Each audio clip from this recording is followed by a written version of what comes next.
Hello to everyone, my name is Joaquin Vinuesa. I am from Argentina. I am a chemical engineer and I have just finished my MBA at IE Business School. I belong to the IMBA class, April IMBA class of 2010.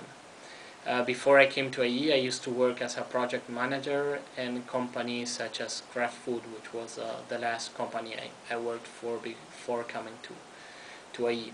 I'm actually going to start to work for LAN Airlines as a planning manager. Well, why I decided to join IECP at the beginning, there are three main reasons for this.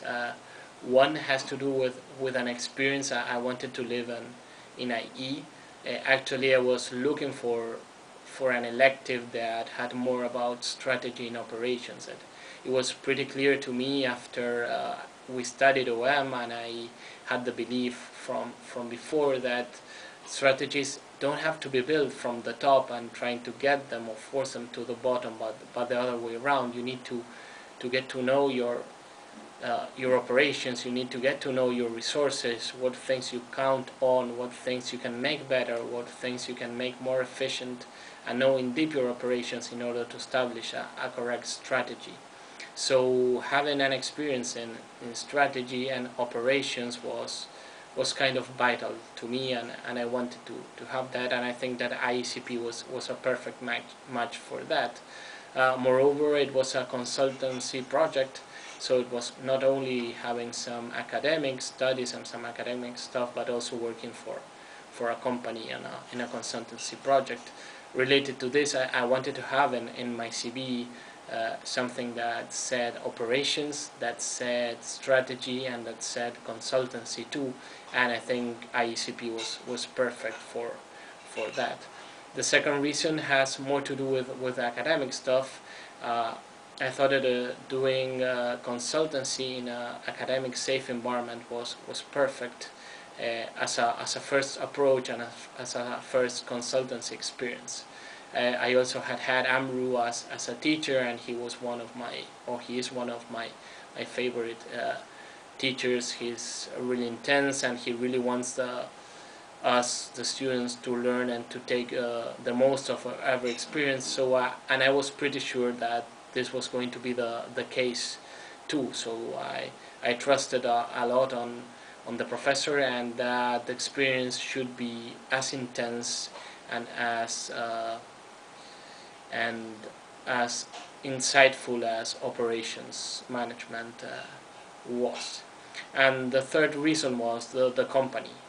Working for Unilever, one of the most important or biggest companies in the world, was an amazing opportunity.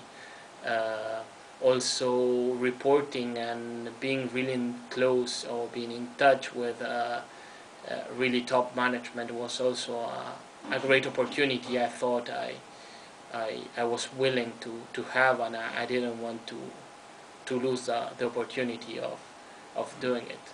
So I decided to sign it and to try to get into IECP. At this time, let me tell you a small story. When I started searching for a job, when I came back to Buenos Aires, I sent my CV and resumes to everyone, as you will probably be doing in the next months. I received a call from a small consultancy firm. They wanted a senior consultant for a specific project, and I think that what they liked more from my CV and that they called me in for an interview was the experience, the IECP experience. On the first interview, they really asked me a lot about what we have done in the project, and I think that IECP was the door to get into consultancy.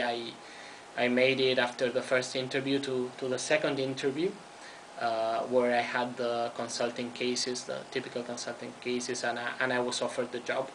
I worked for them for 2 months, which was the initial project they had hired me for, and then they offered me to be part of their permanent staff, which I declined after listening about LAN offer. And in that time, I also realized that consultancy wasn't what I wanted to do, but As an important thing to say, I'm sure IECP was what led me into this really consultancy job.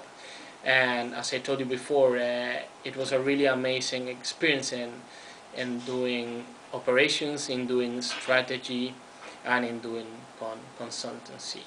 How did we work in our project? And it was sort of different to maybe the other group. As you may know, there were two different groups working on the IECP on two different projects.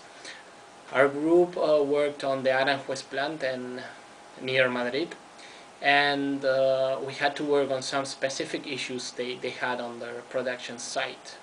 And maybe when you listen about production site, you think that all the recommendations that have to be done are maybe about procedures, or maybe about changing some machinery or buying something new. Well, it was amazing to us that our conclusions were completely different. How did we work? We went to the site several times. We needed to do a lot of research. We needed to get to know why things were happening and why people thought those things were happening. We had to interview and work together with three different groups: top management, as I already told you, middle management, and also operators. And one of the things I rescued the most from the experience was how to interview, to be in touch, and to get what you want from those three very different groups. We went several times to the site, and once we got all the information we thought we needed, we started on the analysis. And what was most interesting about the analysis was we had to put ourselves on the shoes of the plant manager or the operations director. The decisions we were going to tell them to take were not mainly what we usually think about operations. They were decisions that had a huge impact into the organization. I will tell you that when we had our moment of truth, our encounter with the client, we made a very nice presentation. We, as a conclusion, we told them what we thought they should do, and we divided the recommendations in four areas. The first areas are mainly what we sometimes think operations is, because we sometimes think operations is just manufacturing, or just being on the plant, or just being on the encounter, or whatever. Were related to quality and were related to procedures. But the two other big areas of recommendations had to do with HR, and the biggest one and most important one had to do with management and general management of the company. So as you can see, it was not only what many people think operations is, but also what a strategy for the company and for the firm and for the site was. The presentation on the last day we worked on IECP was really challenging and nice. We went to the site and we presented to an European director and his 4 managers of the plant. And it was really interesting the way they looked at the things we said. The first important thing is, I told you of having I wanted to have a safe experience in consultancy, because you are at IE, you are a student, and you're doing a project for a company, but trying or being a learning experience. Well, the client doesn't look you in that way. They are expecting you to be as good as McKinsey or as good as Ernst & Young, and we had to be as good as them. And it was really interesting the way the meeting went out, because when we presented it, it's sometimes tough to tell a company like Unilever that you are not doing things so well sometimes, and them to accept it and to say we want to change. And that was mainly what it happened. We went with our recommendations. They were really happy with it. We had the AMRU's support, which was really important at some moments where